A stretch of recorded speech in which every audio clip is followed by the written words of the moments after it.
प्रेक्षक नमस्कार, मी सुरेश वाणी. आपण पाहत आहात विघ्नर टाइम्स. विघ्नर टाइम्समध्ये आपलं सर्वांचं मनपूर्वक स्वागत. जिल्हा परिषदेच्या निवडणुका सुरू होतील या आशेने सर्व इच्छुक मंडळी प्रचारामध्ये गर्क आहेत. ओतूर जिल्हा गटामध्ये अनेक जरी इच्छुक जण असले तरी आपल्यासोबत गीताताई डुंबरे गीताताई डुंबरे एक सामाजिक कामाची त्यांना प्रचंड आवड आहे. या वयातही समाजाची मला सेवा करायची आहे आणि ती सेवा करत असताना एखादं पद असलं की ती सेवा अधिक चांगल्या पद्धतीनं करता येते, लोकांना लाभ देता येतो. आता गीताताई डुंबरेंचं या निवडणुकीमध्ये नेमकं व्हिजन काय असणार आहे हा आपला समजून घेण्याचा प्रयत्न आहे. ताई नमस्कार. नमस्कार. तुम्हाला नवीन वर्षाच्या खूप खूप शुभेच्छा. धन्यवाद. आता तुम्ही जिल्हा परिषद निवडणूक लढवणार आहेत, कुठल्या पक्षाकडून? मी भाजप पक्षाकडनं ही निवडणूक लढत आहे. BJP आपले देवेंद्र फडणवीस गटाकडनं.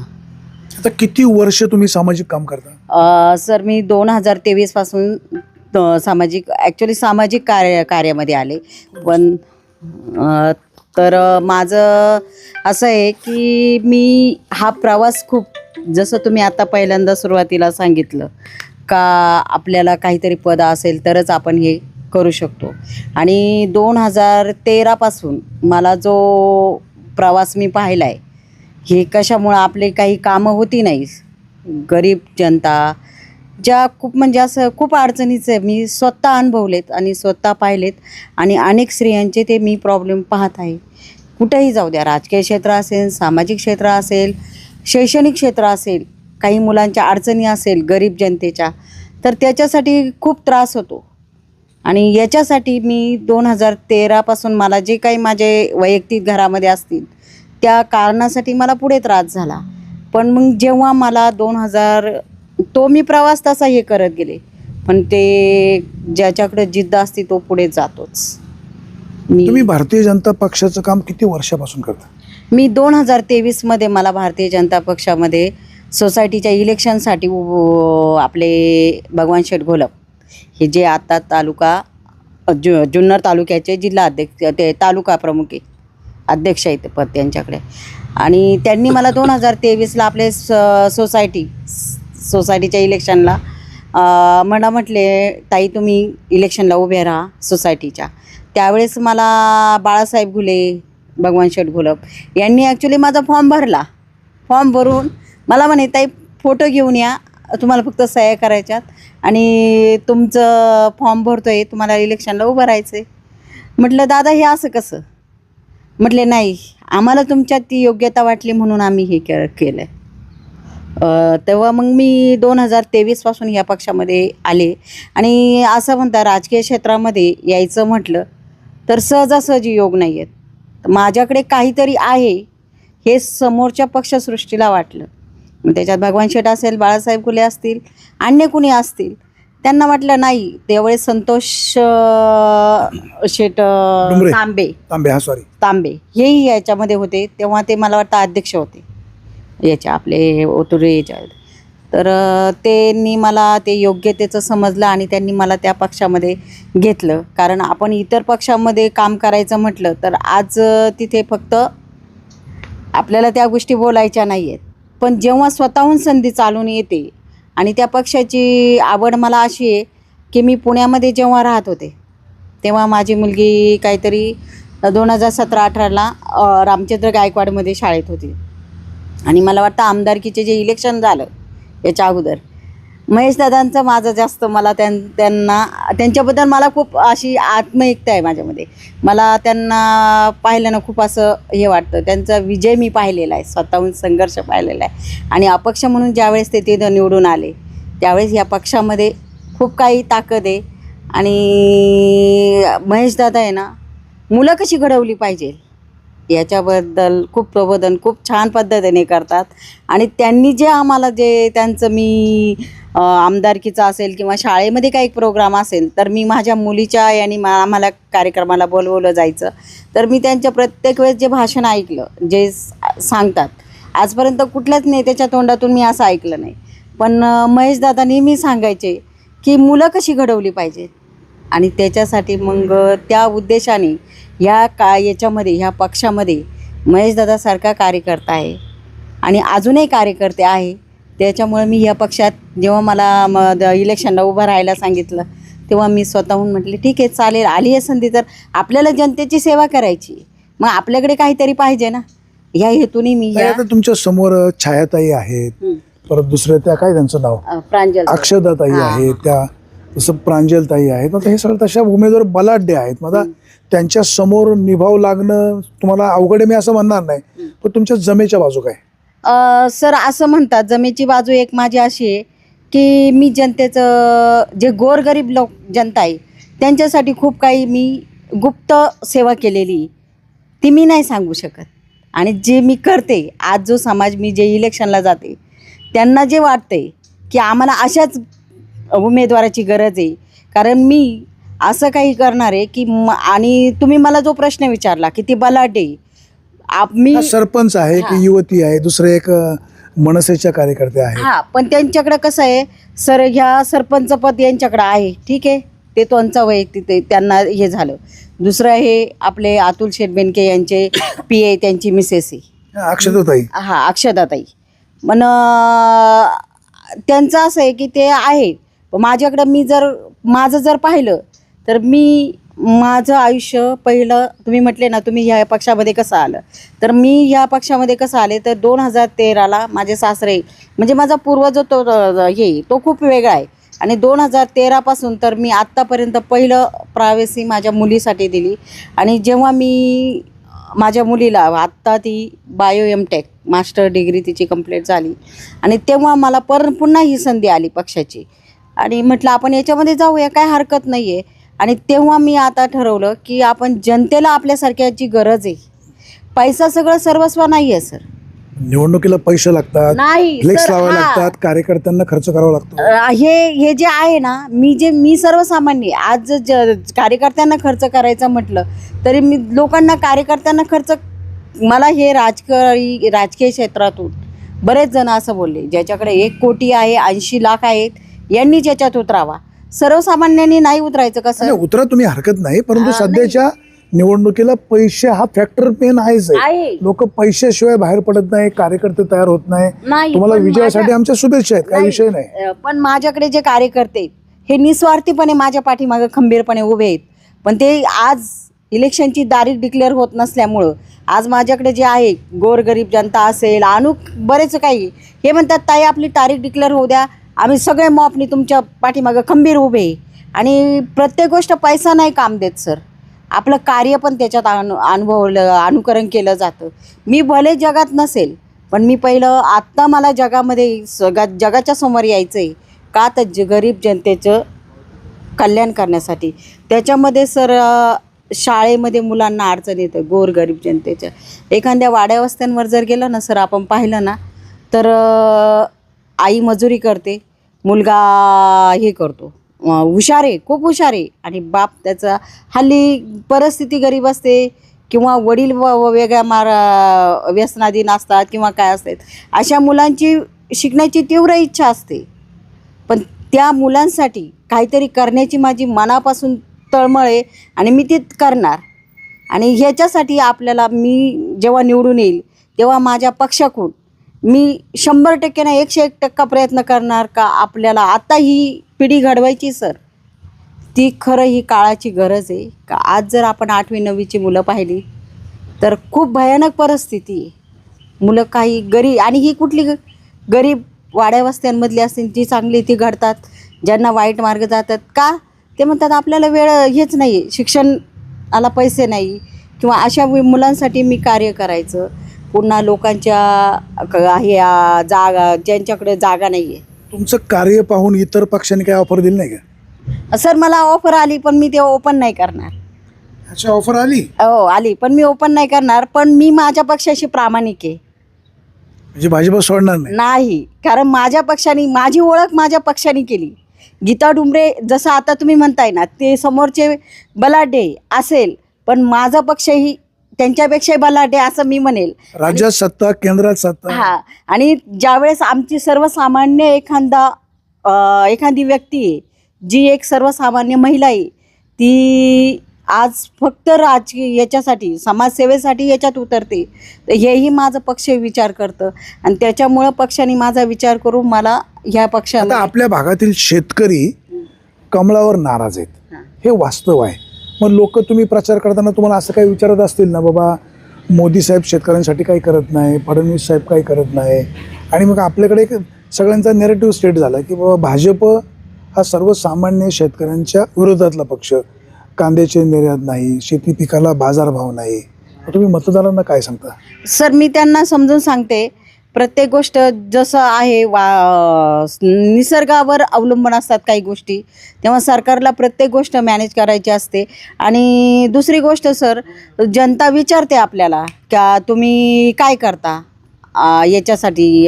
शेतकरी आपला वर्ग नाराज आहे, पण मला हे विचारायचे सर शेतकऱ्यांना सुद्धा की आपले जे बिलं शेतकऱ्याची जी, जसं आपलं मोदी सरकार आले तेव्हापासून कुठल्या शेतकऱ्याला लाईट बिल आहे सर? नाही आहे. मग लाडक्या बहिणींना योजना चालू केल्या, मग हे का नाही विचारत? म्हणजे चांगल्या गोष्टी लोकांपर्यंत जात नाहीत. आणि चांगल्या गोष्टी जातात, पण विरोधक काय करतात? आज जे महिलांना लाडक्या बहिणीची जी ही आपल्या मोदी सरकारनेच दिलेली आहे, भाजप सरकारने. मग याच्यामध्ये जे आहे त्या महिला काय म्हणतात? त्या नाही म्हणत आहे.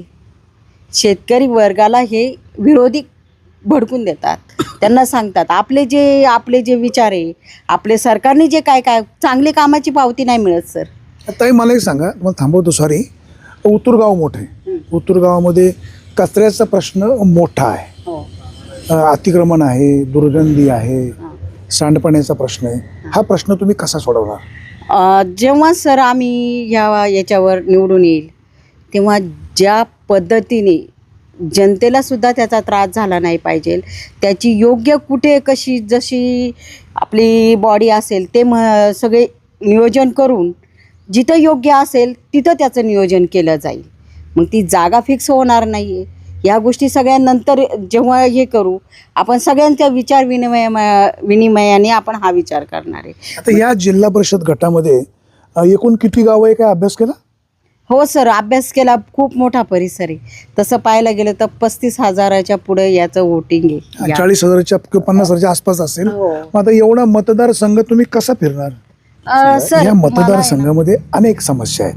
जिथं ओतूर मोठं शहर आहे तिथं ज्या समस्या तुम्ही सांगितल्या की बाबा ह्या समस्या तुम्ही कशा पद्धतीने मार्ग लावणार आहे. ओझरसारखं मोठं गाव आहे किंवा इतर जी छोटी छोटी गावं आहेत, अनेकांच्या शाळेचे प्रश्न, इतर काही जमिनीचे प्रश्न, शेतीमालाला बाजारभाव नाही, किंवा जिल्हा परिषदेमधून शालेय शिक्षण घेणाऱ्या विद्यार्थ्यांना काही मदत मिळावी, असे काही समस्या असतात. आता तुम्ही गेले महिनाभर प्रचार करत असाल, तुम्हाला मतदारांकडनं काय फीडबॅक मिळाला? मतदार काय सुचवतात? सर मतदार मला असं सुचवतात की आम्हाला तुमच्यासारख्याचीच गरज आहे. ओपन नाही, पण जेव्हा आपण जातो ना ते ठामपणे म्हणतात, शुभ पाठिंबा बोलतात. आणि मला डायरेक्ट हे करतात की ताई टेन्शन घेऊ नका, तुम्ही बिंदास राहा, आम्ही तुमच्यासोबत आहे. आणि आम्हाला तुमच्यासारखेच कार्य कारण माझ्याकडे माझं बॅकग्राऊंड असं आहे की मी एकटीच आहे सर. माझ्या मुलीचं शिक्षण कंप्लीट झाले, ती आता जॉब लागेल, तिचा जॉब झाला का ती लग्न करून दिलं का मी 24 तास ह्या जनतेसाठी एनी टाईम कधीही मी या जनतेसाठी अवेलेबल असेल. आणि ज्या दिवशी मला हे पद मिळेल, ज्या दिवशी माझा विजय होईल, त्या दिवशी मी माझा, आपण म्हणतो ना कुटुंब, तर हे जनता ही माझं कुटुंब आहे. मला बाकी दुसरा संसार प्रपंचिक याचा कसलाच हे राहिलेलं नाही. मला फक्त माझं एकच ध्येय आहे की मला जनतेसाठी लढायचं आहे आणि जनतेसाठी उभं राहायचं आहे, जनतेच्या. कारण ह्या जनतेसाठी का, या गोरगरीब जनतेसाठी उभं राहायचं आहे. सर्वसामान्याची सगळीच कामं होतात सर. मोठ्यांची कामं कुणीही करतं, गरीबाची कामं होत नाही. गरीब आहे मोठ्यांचे जर कुणी जरा एखाद्या, आपण कार्यालय मी अनुभवले सर, एखाद्या कुठेही शासकीय याच्यामध्ये जा, ग्रामपंचायतीत जा, कुठेही जाऊ द्या, एखादा जर मोठा व्यक्ती आला VIP, त्याचं जरी काम असेल ना, तो खुर्चीवर बसणार, बाकीचे सगळे साहेब बसा लगेच होतं. सर्वसामान्याला सुद्धा थोडीशी तशी लीड मिळते, पण गरीबाला न्याय मिळून देणार नाही मिळत. गरीबाला न्याय मिळवून देणार आणि 100% नाही 101% गरीब जनतेला न्याय मिळवून द्यायचं, हेच माझं ध्येय आहे. याच्या पलीकडं मी दुसरं अजून तुम्हाला. महिलांसाठी काय करणार? महिलांसाठी खूप याची समस्या आहे सर. ज्यावेळेस काही महिला अशा असतात की गरीब असतात किंवा विधवा असतात किंवा आर्थिकदृष्ट्या असतात, त्यांना खूप सोसावं लागतं. काही विधवा महिला आहे ना, त्यांना आईची भूमिका बजावावी लागते, बापाची भूमिका. ज्यावेळेस त्या गरीब पसेतून 2 पैसे कमवून आणून मग मुलांना हे करायचं किंवा त्यांच्या कौटुंबिक ज्या अडचणी असतात, त्यांच्या शेतीच्या असतील, सर्व्हिसच्या असतील, अजून त्यांच्या अनेक असतात. जिथं जिथं त्यांना ज्या पद्धतीने त्यांना गरज भासेल त्या पद्धतीने मी त्यांना 100% त्यांच्यासाठी खंबीरपणे उभी राहणार महिलांसाठी.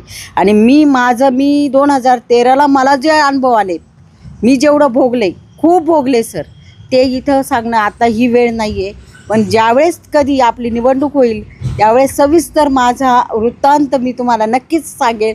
आणि त्यावेळेस तुम्ही म्हणणार की ताई तुम्ही खरोखर याच्यातून आला आणि तुम्ही कार्य हे लेडीज असेल, गोरगरीब जनता असेल त्यांच्यासाठीच करणार. गीताताई, एक शेवटचा प्रश्न. ओतूर जिल्हा परिषद गटातील मतदारांना तुम्ही काय आवाहन कराल? मी आव्हान असंच करते सर की तुम्हाला पुढे पिढी जर घडवायची असेल, खरी ही काळाची गरज आहे पिढी घडवणं. जर तुम्हाला पिढी घडवायची असेल तर योग्य उमेदवार पाहून, योग्य पक्ष तर पाहाच, पण उमेदवार व्यक्ती पण पहा. व्यक्ती पक्ष पहा, पण पहिलं तुम्ही व्यक्ती पहा. त्या व्यक्तीला पाठीमागे काही स्वार्थ आहे का? तिच्या उभं राहण्याच्या पाठीमागे तिचं काही इंटेन्शन आहे का तिला पाठीमागे का ह्या खुर्चीचा हव्यास आहे का? मला ना खुर्चीचा हव्यास आहे, ना मला पदाचा हव्यास आहे. मला फक्त ह्या जनतेसाठी काही करायचं असेल तर मला माझ्या हातात काहीतरी पद पाहिजे. आणि जर माझ्याकडे एखादं पद आले तर मी जनतेचं कल्याणच करणार. याच्या पलीकडे दुसरं अजून काय सांगू सर मी तर मला सांगा, प्रवास स्कूटरवर करणार का मोठ्या गाडीत करणार? सर, हा मला प्रश्न तुम्ही बरं झालं विचारलं. आणि हे जनतेलाही माहिती आहे. जवळजवळ ओतूर, नारायणगाव या परिसरामध्ये मी 4 व्हीलर स्वतः चालवते आणि माझ्याकडं आहे. 4 व्हीलर चालवता? Yes, of course. आणि दुसरी गोष्ट, मी शिक्षण किती? माझं शिक्षण SSC सर. पण मी जेव्हा बाहेर पडते, कुठेही जाऊ द्या, कुणी म्हणत नाही माझं शिक्षण असं असेल. मला डायरेक्ट विचारतात की मॅडम तुम्ही काय करता हो? पण त्यावेळेस गृहिणी ना? हो, गृहिणी. पण गृहिणी आहे, पण असं कोणाला वाटत नाही मी गृहिणी. आता मला सांगत आहे, तुम्ही प्रचार करताना स्वतः ड्रायव्हिंग करणार, आता धावपळ तर खूप होणार. हा नाही सर, जिथे गरज असेल ना तिथं मी स्वतः करणार. आणि जिथं गरज नसेल ना, जिथं गरज असेल ती स्वतः करेल. आणि जिथं मला वाटेल की आता आपल्या ड्रायव्हरची गरज आहे, त्यावेळेस माझ्या पाठीशी जे कार्यकर्ते ते स्वतः माझे गुरुभाऊ असतात. जेव्हा मी ह्या राजकारणात उतरणार, हे माझे पक्षसृष्टीमध्ये जे काही जेंट्स लोक आहेत ते सगळे माझे गुरुभाऊ आहे. आज गणेश कवड्यासारखा माणूससुद्धा मला जिथे जिथे गरज असेल तिथे मला, मीच काही कुठं चुकले ना ताई, हा बॅनर इथं लावायचा चुकला, ताई हे इथं चुकलं, मग मी सांगणार दादा मला हे माहीत नव्हतं. कारण मी याच्यामध्ये नवीन आहे सर. आणि नवीन माणूस जेव्हा पाण्यात पडतो तेव्हा पोहायला शिकतो, पण त्याच्याकडून थोड्याफार चुका होतातच. मग त्या राजकारणामध्ये तुमचा आदर्श कोण? राजकारणामध्ये आदर्श म्हणाल तर महेश दादा लांडगे. तालुक्यामध्ये म्हटलं तर आशाताईंचं काम 1 नंबर आहे. फक्त काय आहे, तुम्ही जे म्हटलं ना पैशानी कामं किंवा काय राजकीय हे, पण आशाताई ही एक वाघीण आहे. आणि ही वाघीण ही दुसरी वाघीण घडवणार. त्याच्यानंतर आपले प्रदीप दादा कंद यांचाही मी आदर्श पुढे समोर ठेवते. यांची माझी 2-3 वेळा भेट झाली. खूप म्हणजे त्या माणसांकडून या BJP हे आपल्याला इथं पक्षाशी प्रामाणिकपणे राहायचं आहे आणि प्रामाणिकपणे पक्षाचं काम करायचं आहे. याच्यासाठी सुद्धा हे जे अधिकारी वरचे, मग अध्यक्ष असतील, उपाध्यक्ष असतील, युवा नेते असतील, मग बरेच आहे. मग त्याच्यामध्ये आपले महेश दादा आहेत, प्रदीप दादा आहेत, आपले संतोष नाना आहेत, आशाताई आहेत, गणेश भाऊ आहेत, आपले ओतूरचे रोकडी गावचे भगवान शेठ गोलपे, आमचे ओतूरचे दत्तात्रय डुंबरे आहेत. हे सगळे ना आपला पक्ष कसा पुढे न्यायचा आणि पक्ष केव्हा पुढे नेऊ शकतो, जेव्हा आपण जनतेचं प्रामाणिकपणे काम करू ना, तेव्हा हा पक्ष मोठा होईल. आणि देवेंद्र फडणवीस BJP जो पक्ष आहे यांना फक्त प्रामाणिकपणे काम करायचं आहे, हीच आमची भूमिका असेल. आपण या ठिकाणी पाहतो गीताताई डुंबरे एक प्रामाणिक सरळ मार्गी व्यक्तिमत्व आहे. त्यांनी भारतीय जनता पक्ष निवडलेला आहे. भारतीय जनता पक्षाबद्दल लोक नाराजी व्यक्त करतात, परंतु लोकांची ती नाराजी सेट केलेली आहे. भारतीय जनता पक्षाच्या माध्यमातून अनेक विषय मार्गी लागलेले आहेत. म्हणजे शेतकऱ्यांना पैसे मिळतात, भगिनींना पैसे मिळत आहेत, शेतीसाठी विविध योजना राबवल्या जातात. त्यांचं म्हणणं आहे या भोसरीचे आमदार महेशदादा लांडगे हे माझे आदर्श आहेत आणि तालुक्यामध्ये आशाताई बुचके ह्या माझ्या आदर्श आहेत आणि आशाताईंच्या साथीनं आशाताई मलासुद्धा पुढे घेऊन जातील आणि मला सर्वसामान्य गोरगरीब जनतेची सेवा करायची आहे. आता ओतूर गट तसा मोठा आहे, ह्या सगळ्यांनीच जर ह्या ताईंना साथ दिली तर गोरगरीब महिलेला, सर्वसामान्य माणसाला त्या न्याय देऊ शकतात, सर्वसामान्यांचे प्रश्न सोडू शकतात. या मतदारसंघातील मतदारांनी ताईंचा विचार करायला हवा. ताई, आपण विघ्नर टाईम्सशी मनमोकळे बोललात, तुमच्या विषय मांडले, तुम्ही निवडणुकीसाठी तुमचं व्हिजन काय असणार आहे हे मतदारांना सांगितलं. आपल्याला मनापासून धन्यवाद आणि पुन्हा एकदा नवीन वर्षाच्या खूप खूप शुभेच्छा आणि विजयासाठी पण खूप खूप शुभेच्छा. प्रेक्षक हो, आपण कुठेही जाऊ नका, पाहत राहा फक्त विघ्नर टाइम्स, शोध बातमीचा, ध्यास सत्याचा. धन्यवाद.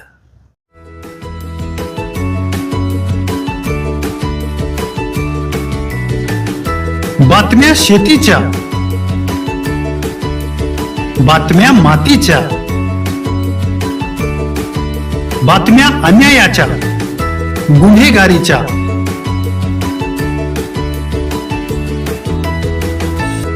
राजकारणाच्या आणि समाजकारणाच्या, शोषणाविरुद्ध बुलंद आवाज, जनसामान्यांच्या हुंकाराची गाज, सत्कार्याला प्रोत्साहन, दुष्कृत्याला अनुशासन, निर्भीड, निस्पृह, सडेतोड, बेधडक आणि रोखटोक म्हणजेच विघ्नहर टाइम्स, शोध बातमीचा, ध्यास सत्याचा. आपलं चॅनल, आपली बातमी. सबस्क्राईब तर कराच, पण बेल आयकॉनवर क्लिक करायलाही विसरू नका.